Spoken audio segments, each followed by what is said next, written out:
Bueno, buenas noches a todas y a todos. Es grato nuevamente estar pues grabando un video, ¿no?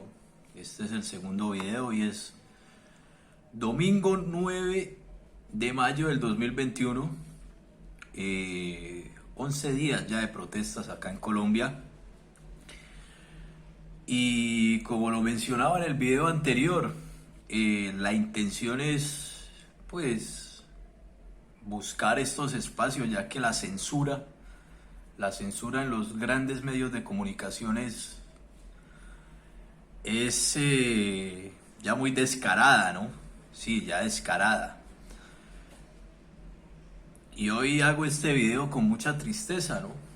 Pues vuelvo y lo reitero, yo no soy ningún politólogo, no, nada de eso. Yo solamente soy un estudiante de la universidad pública que apoyo obviamente la protesta social, porque como lo dije en el video anterior, afortunadamente esta generación es antiuribista, ¿cierto?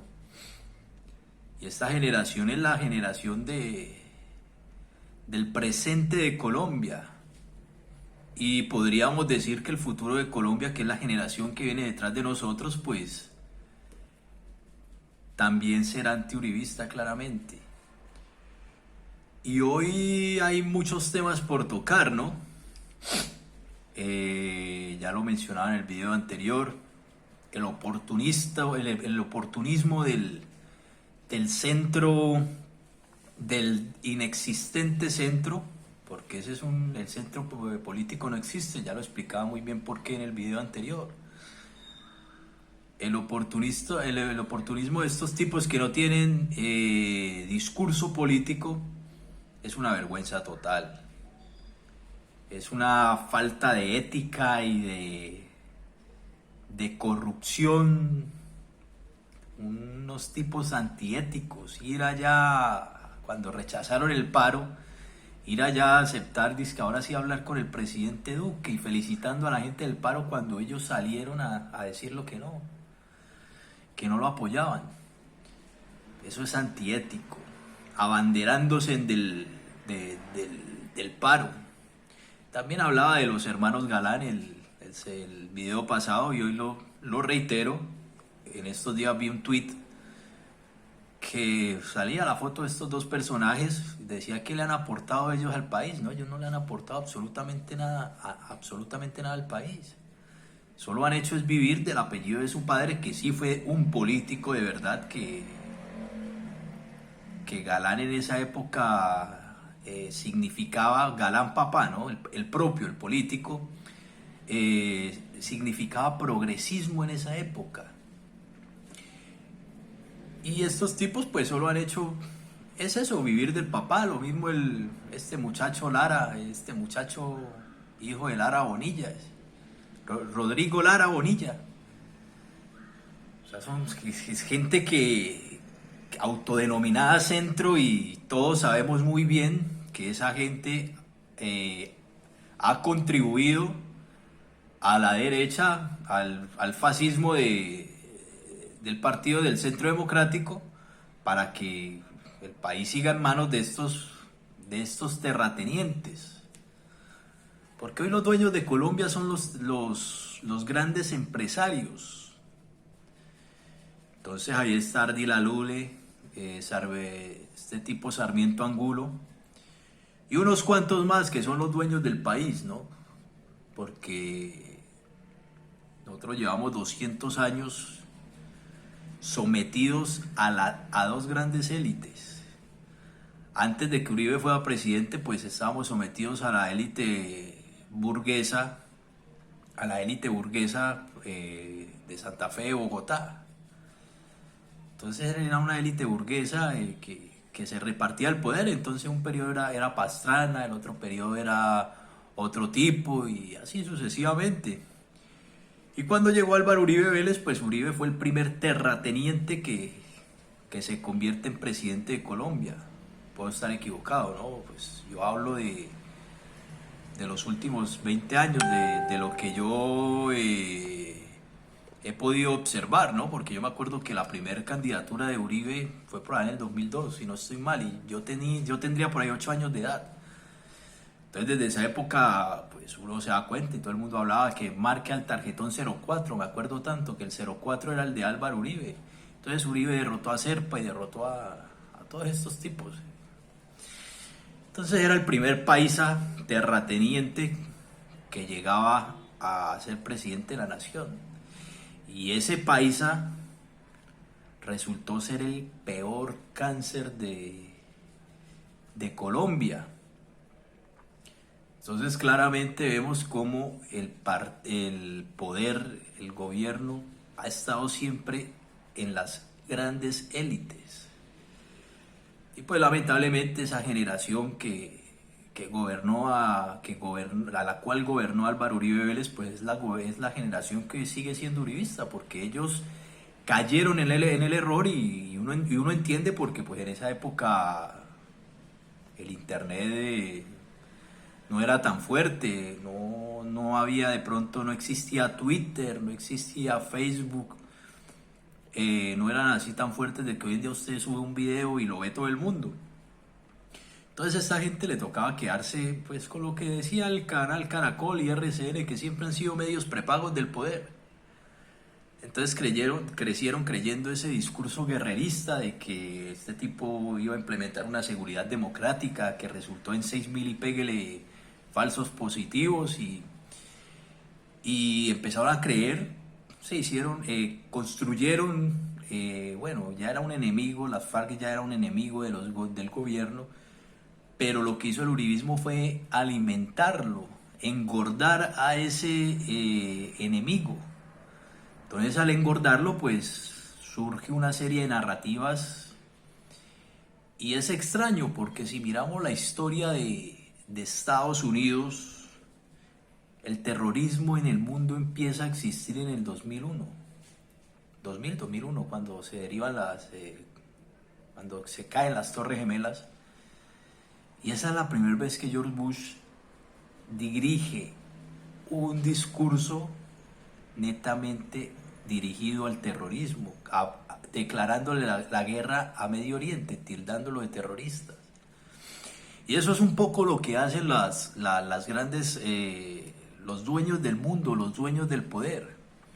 Crear enemigos, engordar a esos enemigos para poder... La estrategia en ese tiempo de Estados Unidos era quedarse con el petróleo de Medio Oriente. Por eso la guerra en Irak, la guerra en Irán, porque a ellos les importaba era el petróleo. Entonces crearon esa narrativa de terrorismo y como en Medio Oriente la gente se sigue matando a causa de la religión, pues ese discurso lo mezclaron y crearon el discurso de terrorismo. Y yo los invito a que hagan ese ejercicio, busquen el discurso de George Bush una vez derribadas las Torres Gemelas y lo comparen con un discurso de Álvaro Uribe Vélez. Álvaro Uribe Vélez es presidente de Colombia en el 2002 y el discurso de Uribe Vélez es similar al de George Bush. Hay que aclarar que el neoliberalismo en Colombia empezó a fraguarse en el 91, cuando Gaviria fue presidente de Colombia. Él con el TLC le abre la puerta al neoliberalismo en Colombia. El neoliberalismo ya había sido implementado en las dictaduras de Pinochet en Chile, en las dictaduras de Fujimori en Perú, las dictaduras de Videla en Argentina. Y aquí se le abre la puerta al neoliberalismo en el 91. Eso hay que tenerlo muy en cuenta, eso hay que contárselo a la gente. Entonces Uribe siempre ha querido imitar a George Bush. Siempre, ustedes hagan ese análisis. El ídolo de Álvaro Uribe Vélez se llama George Bush. ¿Por qué? Comparten el mismo ideal, las mismas ideas de terrorismo, tienen el mismo modus operandi de generar terror y de ser ellos los salvadores. Por lo menos Estados Unidos siempre ha querido ser el salvador del mundo. Y Uribe, con su partido Centro Democrático, ha querido ser el salvador de Colombia. Entonces ahí vamos atando cabos para contextualizar la política, ¿no? Contextualizar en lo que se ha dado estos eventos en la política del país. Entonces este tipo Uribe empieza que va a exterminar la guerrilla, empiezan a haber falsos positivos,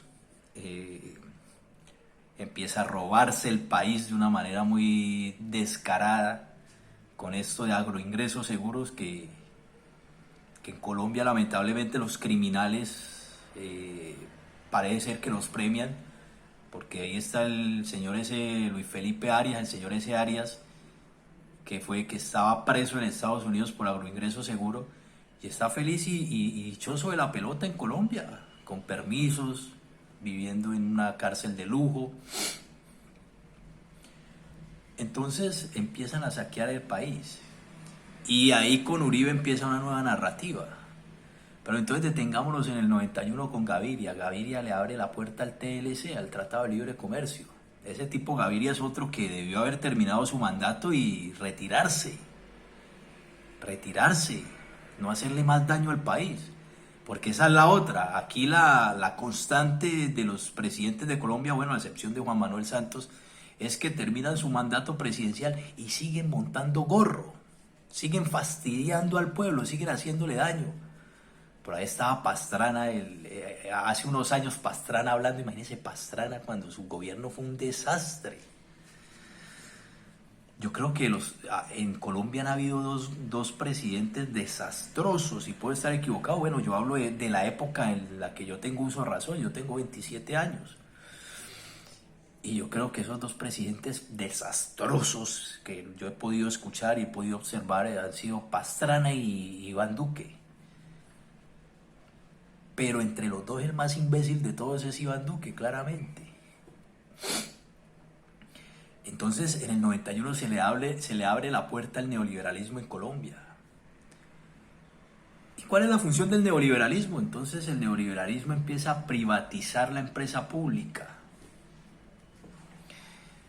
El neoliberalismo es la forma de invadir países,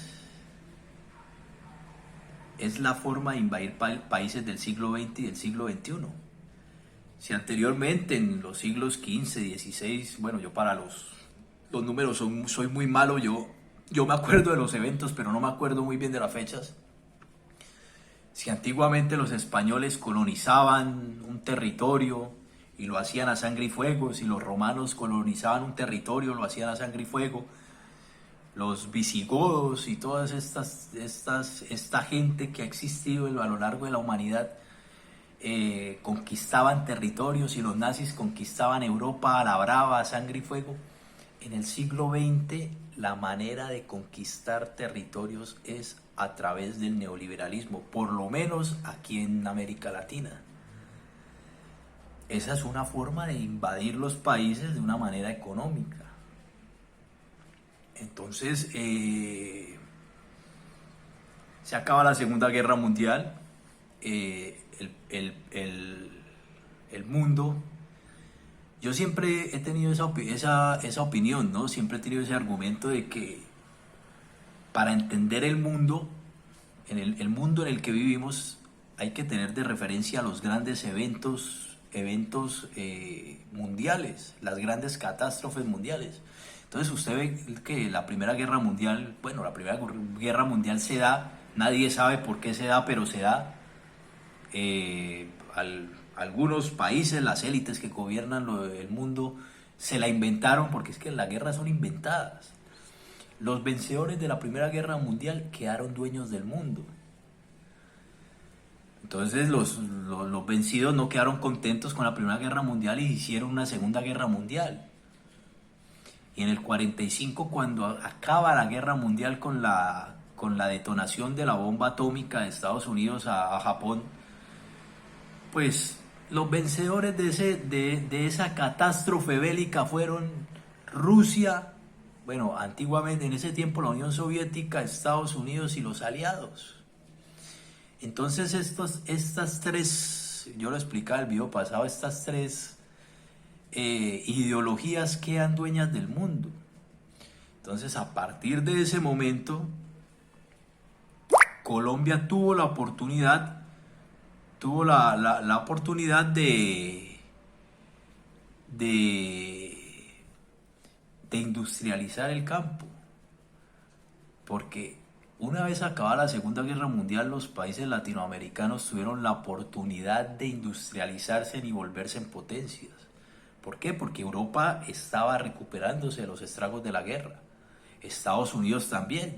Incluso Estados Unidos ha sido tan, como lo dijéramos, tan astuto, que Estados Unidos se recupera primero que todos y empieza a prestarle plata a Europa para que se empiece a recuperar. Entonces Europa queda tremendamente endeudada con Estados Unidos.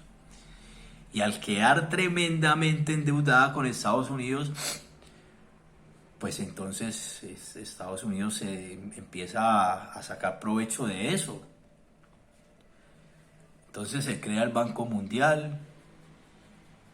Es un banco extrañísimo donde nadie puede preguntar quién es el gerente, nadie puede saber quiénes trabajan ahí, nadie puede saber qué hacen ahí. Lo único que se sabe es que el Banco Mundial regula el dinero del mundo. Entonces el Banco Mundial le dice, bueno, hay un país, por decir algo, Croacia está necesitando tanta plata, entonces vamos a prestársela y ustedes quedan endeudados con nosotros y nos pagan de esta u otra manera. Eso hace el Banco Mundial. Entonces Estados Unidos se recupera, y mientras se recuperaba de los estragos de la Segunda Guerra Mundial, países como Argentina, como Uruguay, como Brasil, se industrializan. Se industrializan. Por eso esos tres países hoy en día son los más desarrollados del hemisferio sur de América Latina. Entonces, Estados Unidos, inmediatamente acaba la Segunda Guerra Mundial, lanza el plan el neoliberalismo. Lo lanzan con el plan Marshall en Chile, y esta señora británica lo implementa también, la que le decía la dama de hierro, creo que era británica o alemana, yo soy muy malo para ese tipo de cosas. Implementa el plan Marshall en Europa. Entonces el mundo empieza a girar en dos ejes, en el eje de Estados Unidos y en el eje de la Unión Soviética. Entonces se reparte el mundo, Estados Unidos queda con América Latina, la Unión Soviética queda con algunos países de Europa Central que van a seguir siendo socialistas hasta finales del siglo XX. Bueno, había habido una falla técnica, pero aquí estamos nuevamente. Entonces se reparte el mundo, y en Europa Central hasta comienzos del siglo XXI y a finales del siglo XX se empiezan a independizar algunos países que seguían siendo socialistas. Entonces el neoliberal, en ese tiempo Gaitán tenía, Gaitán, no me acuerdo quién, pero alguien llegó de Europa y dijo, hombre, industrialicemos el campo aquí en Colombia. En pleno año 1945, 1946 o por esas fechas. Industrialicemos el campo, que esa es la única manera para que Colombia se vuelva una superpotencia. ¿Y quiénes no dejaron industrializar el campo? Los conservadores de esa época. Porque los conservadores de esa época eran los dueños de las tierras colombianas. Y ellos tenían su negocio ahí y no dejaron industrializar el campo. Si se hubiera industrializado el campo en esa época, la suerte de Colombia hoy sería otra, totalmente diferente. Entonces Estados Unidos empieza a clavar sus tentáculos en varias ciudades, en varios países de Latinoamérica, y entre ellos Colombia. Y entonces montan a Rojas Pinilla como presidente. Rojas Pinilla llegó a ser una figura dictatorial, pero no era un dictador como digamos lo fue Fujimori, como digamos lo fue Pinochet, o como lo fue Videla, o lo fueron pues algunos dictadores en América Latina. Entonces Rojas Pinilla también hacía cosas que benefician al pueblo. Por lo menos Rojas Pinilla en ese tiempo trajo la televisión a Colombia. Y bueno, en fin, la cuestión es que le roban las elecciones. Misael Pastrana, creo que es Misael Pastrana o alguien así, yo para los nombres soy re malo. Le roban las elecciones a Rojas Pinilla, y ahí desde ese día nace el M-19. El M-19. Entonces las guerrillas en Colombia han nacido como una necesidad. Como una necesidad. Son movimientos, se podría decir que movimientos contraculturales. La diferencia es que un movimiento contracultural puede ser una tribu urbana en la teoría contracultural, pero estos movimientos armados pueden ser grupos contraculturales muy bien estructurados. Entonces esta gente empieza a pelear con la cultura dominante, que es pues la del poder político en Colombia. Entonces, inmediatamente ocurrido esto, pues el país se lo siguen repartiendo conservadores, liberales, y entonces empieza el fenómeno de las guerrillas en Colombia, porque la movilización social que se da hoy en nuestros días aquí en el país y los movimientos guerrilleros que surgieron en los 60, en los 80, incluso en los 90, son fenómenos que nacen como una necesidad. O sea, eso es una consecuencia del mal gobierno colombiano, lógicamente. Entonces, si alguien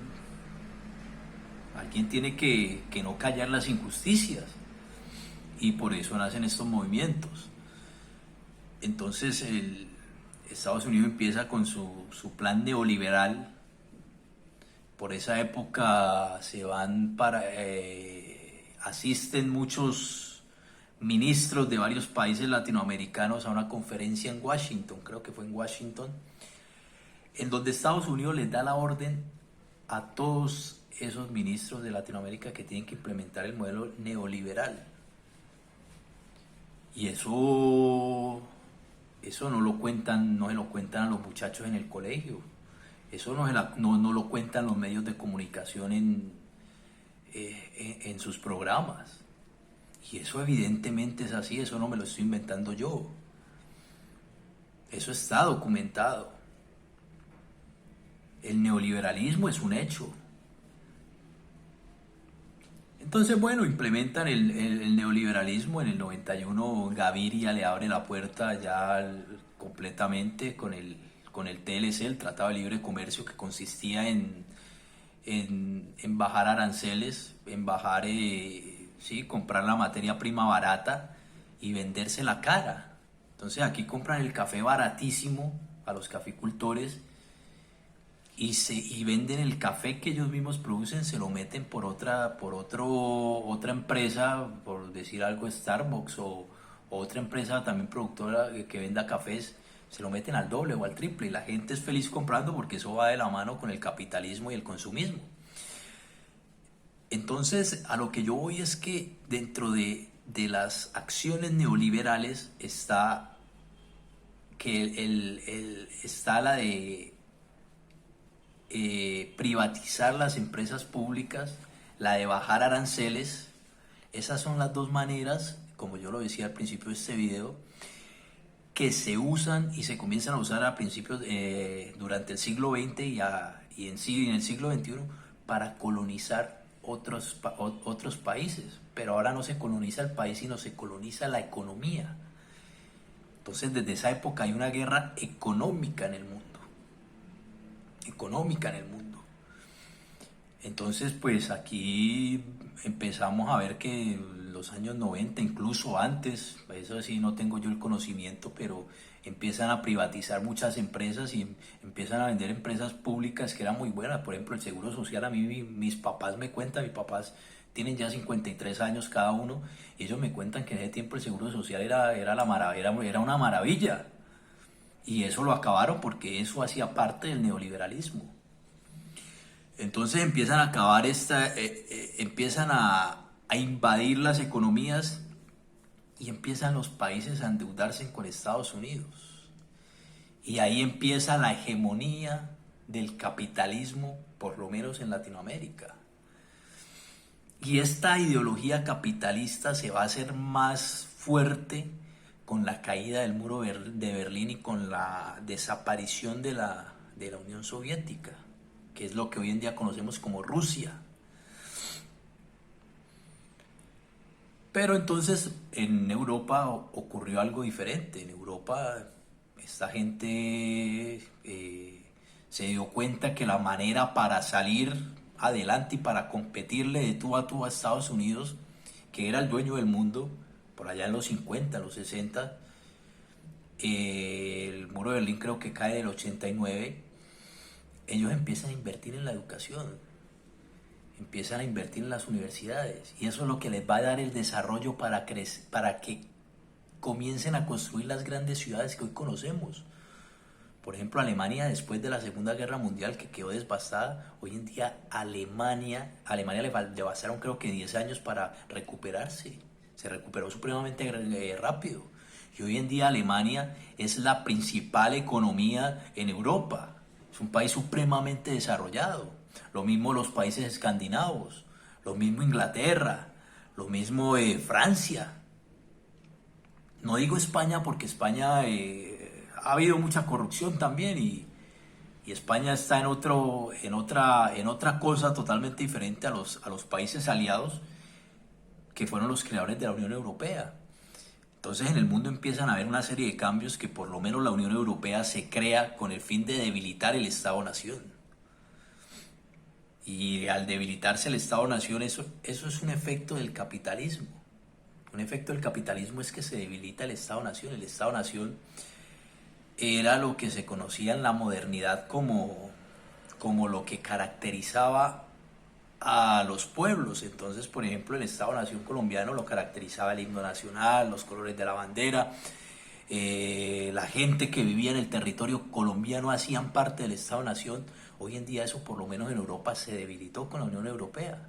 Entonces la Unión Europea crea un cúmulo de países para poder pues dominar el mundo de una mejor manera, y crean este cúmulo de países, crean la Unión Europea y empiezan a vender la idea cultural e ideológica de que todo aquel que quiera ser europeo tiene que hacer parte de la Unión Europea. Entonces hay muchos países que empiezan a pelear para entrar en la Unión Europea. En Inglaterra pasó algo pues que yo desconozco. Inglaterra salió hace poco de la Unión Europea, eso ya es otra discusión, pero es como para que entiendan un poco cómo funciona el mundo, cómo funciona el mundo. Yo considero que, bueno, a mí me enseñaron eso en la universidad. A mí eso me lo enseñó un profesor en una clase que se llama Globalización de la Comunicación. Yo soy comunicador social de profesión. Eso se enseña, esto se enseña por lo menos en humanidades y en ciencias sociales. Esto debería también decírsele a los jóvenes que están en el colegio, porque la gente debe conocer su historia para no repetirla. Debe conocer, por eso es que los errores de Colombia son los mismos, por eso es que caemos en el error de escoger al uribismo durante 16 años, llevamos escogiéndolo, porque es que aquel que no conoce la historia está condenado a repetirla. Aquí nosotros se nos olvida la época de los conservadores y de los liberales. Aquí se nos olvidan que hay dos élites que siempre se han tirado la pelota, que la pelota es el poder. Entonces tome, usted tenga la pelota y gobierne usted tenga la pelota y gobierne usted. Entonces por no conocer este tipo de cosas es que se cometen los errores que se cometen. Entonces el neoliberalismo empieza a consumir a Colombia. Los aranceles, al estar el campo, al ser el campo no industrializado, no estar industrializado el campo, al no estar industrializado el campo, qué pena, tuve un pequeño lapsus, los países Colombia se ve sometido a los aranceles que le quieran imponer las grandes potencias como Estados Unidos. ¿Por qué? ¿Qué es lo que pasa? Colombia no tiene la maquinaria de pronto para producir productos para exportar, por lo menos. Entonces Colombia tiene la materia prima. Donde el campo estuviera industrializado, porque es que ese es el error de muchos, ¿no? Acá creen que el negocio es tal vez el petróleo. Y por ser un negocio el petróleo, mire cómo está el Oriente Medio. Mire por qué fueron las guerras allá en el Oriente Medio, por qué Estados Unidos invadió ese territorio. Si no, mire cómo está Venezuela. Aquel país que sea rico en petróleo tiene una maldición, que es la maldición de tener que lidiar con Estados Unidos. Hoy en día la pandemia ha servido para que Rusia entre a pelear por ese petróleo también. Entonces Rusia está aliado con China peleando pues de tú a tú por los precios del petróleo contra Estados Unidos y Arabia Saudita, porque Arabia Saudita y Estados Unidos son dos países unidos cuyo negocio redondo es el petróleo. Porque Estados Unidos en los años, a principios de este siglo, Estados Unidos invadió países y financió guerras en el Medio Oriente con el fin de eso, de bajar el precio del petróleo y de hacerse con el dueño del petróleo. Entonces, saber eso nos va llevando a entender el porqué de muchas situaciones políticas en el mundo. Entonces, volvamos al caso de Colombia. Entonces, en el caso de Colombia, si el campo estuviera industrializado y Colombia tuviera la maquinaria para exportar los productos ya procesados, Colombia sería multimillonario, sería un país multimillonario. Porque Colombia tiene la materia prima, pero no tiene la industria para explotar esa materia prima. Por eso la tiene que vender barata a Estados Unidos, y Estados Unidos se la paga a precios que no valen. Esos son los famosos aranceles que hay. Y eso es evidentemente neoliberalismo. Entonces el neoliberalismo es lo que tiene quebrado al país. Entonces políticas como las de Uribe, como las de Iván Duque, incluso como las de Juan Manuel Santos, han girado en torno a obedecer y a serle fiel a esas políticas neoliberales. Y hoy por hoy la movilización que hay en este año 2021 es precisamente por eso, porque el neoliberalismo quebró a Colombia. Es tanta la desigualdad que la gente ya se cansó. Por eso esta generación nos declaramos abiertamente anti-uribistas. ¿Cierto? La generación pasada, que fue la que lo eligió en el 2002, la que lo reeligió por allá en el 2006, esa generación ya pasó. Esa generación es uribista porque, como lo decía al principio del video, creyeron en esas políticas guerreristas, en ese discurso guerrerista de odio. Entonces el uribismo ha sacado provecho de ese terror. ¿Qué pasa con esta generación? Esta generación es más estudiada. Y eso se debe un poco al desarrollo también social. Porque en los últimos 20 años las universidades han crecido, públicas y privadas. Por ejemplo, hoy en día la investigación en la Universidad Industrial de Santander, en la Universidad Nacional de Bogotá, en la Universidad de Antioquia, son muy avanzadas al punto de tener estas tres universidades patentes científicas, al punto de hacerse un nombre en la comunidad científica. Entonces, si avanzan estas universidades, pues la generación que estudia, pues también avanza. Y así como avanzó la parte científica, la parte médica, la parte de las ingenierías, también avanzó la ciencia social. Y en Colombia empiezan a haber una suerte de estudios contraculturales, de fenómenos sociales. La sociología crece. Aquí la sociología, el primer edificio, el primer programa de sociología se dio en la Universidad Nacional con el cura Camilo Torres. Camilo Torres fue el que fundó la Facultad de Sociología en la Universidad Nacional de Colombia. ¿Y qué hacía Camilo Torres? Le decía a los estudiantes de sociología, bueno, usted ya se va a graduar, arranque para el campo a alfabetizar a toda esa gente. Vaya, enséñele a toda esa gente a leer y a escribir, para que el gobierno no nos mangonee más. Entonces, desde esa época empieza a crecer la educación en Colombia, que por cierto ha crecido por los propios medios, porque el gobierno no es que apoye mucho la educación, sí la apoya, pero no, prefiere invertir más en guerra que en educación. Y en educación es que las grandes metrópolis europeas han crecido gracias a que han invertido en las universidades y en la investigación científica.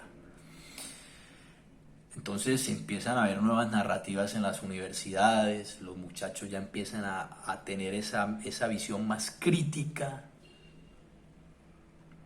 y esta generación decidió decirle no más al odio y no más al miedo. Esta generación decide esto porque ya está cansada de vivir atemorizada, ya estamos cansados de vivir atemorizados. Entonces ya empezamos a tener una visión crítica y nos empezamos a dar cuenta que el gobierno lo que ha hecho es desangrar al país.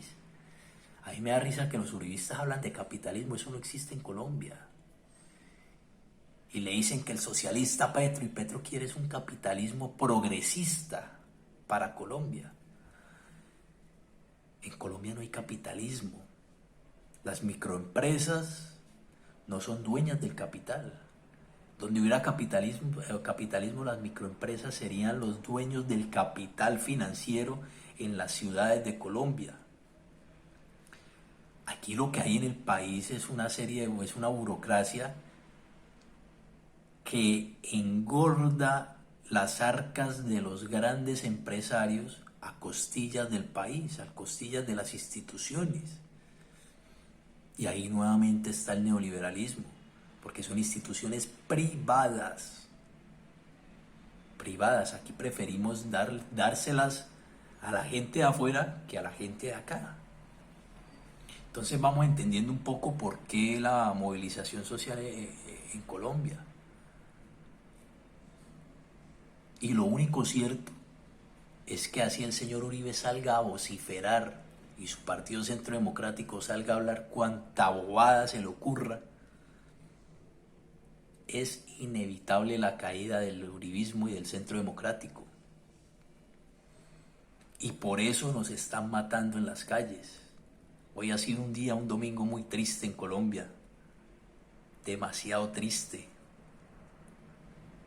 Y estos videos son en parte pues para hablar de todos estos temas. Estos temas no los hablan en los principales medios de comunicación porque no les sirve al poder. Entonces, si alguien del exterior ve estos videos, pues se le está contando qué está pasando en Colombia. Entonces, hoy ha sido un día muy triste porque este estado ya se volvió paramilitar. Hay videos en redes sociales, en Twitter, en Instagram, en Facebook, donde muestran a policías con gente civil disparándoles a los muchachos manifestantes. Este tipo Duque, bajo las órdenes de Uribe Vélez, le declaró la guerra al pueblo colombiano. Como dijo este señor Gaspar, el español que le hizo el juicio a Pinochet, está cambiando la guerra, las piedras por los fusiles. Y al Estado colombiano lo está matando un Estado paramilitar que está en las calles vestido de civil disparándole a los jóvenes que estamos cansados del neoliberalismo y que estamos cansados de la ilegalidad, de la desigualdad en Colombia. Y hoy ya se ha tocado fondo. Hoy estos tipos le están disparando a la minga indígena. O sea, las élites políticas que gobiernan este país no les ha bastado con 200 años de esclavitud y de abuso al pueblo indígena para que ahora el pueblo indígena quiera salir a marchar a exigir sus derechos y los derechos de sus compatriotas colombianos, porque esos sí son compatriotas, señor Uribe. Ahora resulta que los paramilitares los están matando en las ciudades y no detienen esa masacre. El payaso presidente se reúne con el centro, con el denominado centro, a discutir cosas del paro. Se reúne con puros politiqueros de las regiones a discutir cosas del paro y no se reúne con los muchachos, con el sector afectado, con el sector que quiere salvar a Colombia del neoliberalismo y del uribismo, del fascismo paramilitar. Entonces, aquí en Colombia nos están matando, pero estamos tranquilos también porque estamos resistiendo en las calles. Y todo lo que está ocurriendo en Colombia está dándole la vuelta en estos momentos al mundo entero. Es una maravilla ver gente marchar en Francia, es una maravilla ver gente marchar en España, en marchar en muchos países de Europa, del apoyo de la comunidad internacional hacia Colombia. Porque todo el mundo y esta generación nos dimos cuenta, bueno, y algunos ciudadanos colombianos, de que el uribismo es el peor cáncer político que le ha pasado a Colombia en los últimos años. Nos dimos cuenta de que ya no aguantamos más desigualdad. Y este señor Uribe es que es bastante atrevido, ¿no? Que días en CNN se puso bravo con un periodista, él creyó que tal vez lo iba a entrevistar el especialista en duelos de rock, o la que le lava la cara siempre, la nefasta Vicky Dávila. Y él pensó que tal vez lo iban a entrevistar esos periodistas que él tiene de bolsillo, y resultó haciendo el oso, fue el oso en CNN. Y es tan atrevido este tipo que sale a decir que es que la comunidad internacional está exagerando y está llamando al terrorismo y un poco de pendejadas que habla este tipo.